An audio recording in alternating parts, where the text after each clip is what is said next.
হচ্ছে সেখানে কিন্তু ৩৫ বছর ধরে রথযাত্রা উৎসবটা পালন করা হচ্ছে।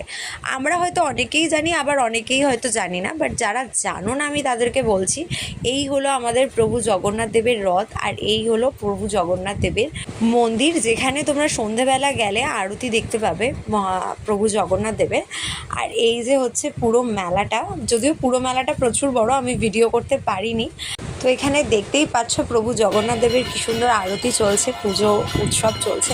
আর বিশ্বাস করো, প্রচুর ভক্তকে আমি দেখেছি সেখানে যেতে, প্রচুর ভক্তরা সবাই সমাগম হয়েছিল একবার জগন্নাথ দেবের মূর্তি দর্শন করার জন্য। তো আমি সবাইকে বলবো তোমরাও যেও, খুব ভালো লাগবে। এখানে প্রত্যেক দিন সাংস্কৃতিক উৎসব আয়োজন করা হচ্ছে, আর মেলাটা বসেছে 28শে জুন থেকে, থাকবে 15ই জুলাই অবধি। আমি সবাইকে বলছি অবশ্যই যেও, করুণাময়ী। মেলাটা থাকছে বিকেল 4টে থেকে রাত্রি 10টা পর্যন্ত। আর দেখা হচ্ছে নেক্সট ব্লগে। সবাই ভালো থেকো, সুস্থ থেকো।